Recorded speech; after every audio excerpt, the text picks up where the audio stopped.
Chapter 5, Another Day. We woke up fast, very fast. In a flash, we jumped from our sleeping bags. Then we picked up our dad and rolled him into the canoe.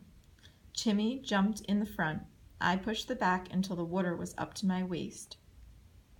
Then I pulled myself into the canoe. When we were out in the water, my brother looked at the shore. "Look, it's a baby," Timmy said. I sat up in the back of the canoe. Back at our camp was a bear cub. A bear cub was pawing at our food. It was only as big as a large stuffed bear. "It's so cute," Timmy went on. "It has a mother," I told him. "And here she comes," Timmy laughed. "A bear cub really is cute, but a large female bear is not." The mother bear looked at the food and at her cub and at us. Maybe she was trying to make sense of it all. For a second, I thought she might come after us. Bears really can swim, I remembered, and they can climb trees. If a bear comes after you, it's bad news. But Mama Bear didn't care about us. The jar of peanut butter must have looked and smelled better than we did. Baby Bear was into our jam jar. We had given these guys a bear picnic. "So much for our food," Timmy groaned. "And all the rest. The map's back there, so the sleeping bags." "Yeah, but we'll reach town today," Timmy said. He looked at me, his eyes full of hope. I guess an 8-year-old believes what an older kid says. "Yeah, right," I mumbled. I tried to remember the map. We should be at the bottom end of the lake by now. Somehow we must have gone past the town. Or did we? And which way was north? Anyhow. Moss grows on the north side of a tree. A sudden brain flash. So I looked for moss on trees, and there it was. But the shore kept going south, so we weren't at the bottom end of the lake yet. "Which way?" Timmy asked. "Follow the shore," I told him. I tried to sound sure of myself, but I had a sinking feeling in my gut. It was hard paddling that day. The wind was against us. The current was against us.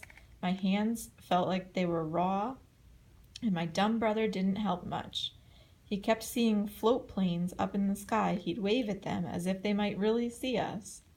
Now, if Dad had brought a flare, I thought, but I said nothing. We paddled along the shore, looking off in the distance for the town or a camp or some smoke, anything.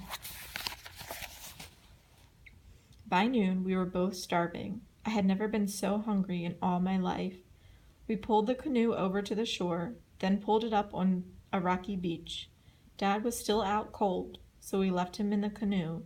It was easy to get water to drink. The water of Pinehouse Lake was clean. It tasted great, but food was something else. "Come on," I told Timmy, "we'll pick some berries." "Berries?" he whined. "Yeah, berries or nothing. You can eat them or starve. Take your pick." I guess I was angry at him. He hadn't paddled hard that morning.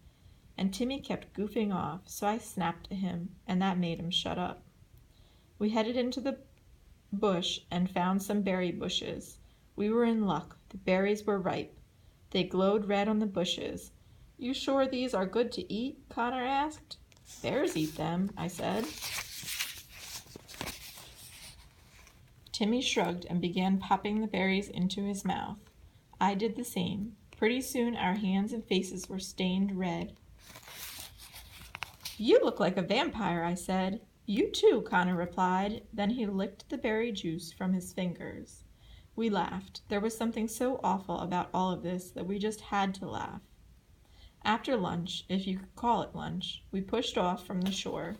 Some clouds had come up and it began to rain. "Great," I said to myself. "All this and now we're getting soaked."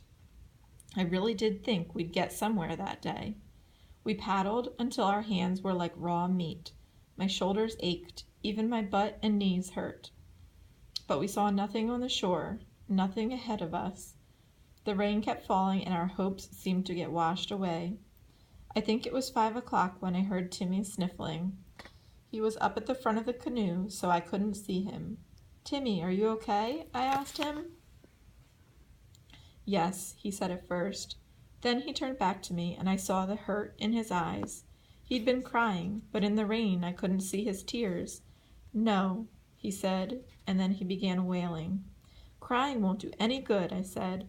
"But what are we going to do?" he wailed. "We've got no food. We're lost. Dad's sick." And then the tears began again.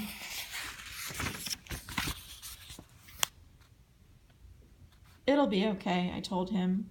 "Connor, I'm scared," my brother cried. I said nothing more. The simple truth was too awful to say out loud. I was scared too.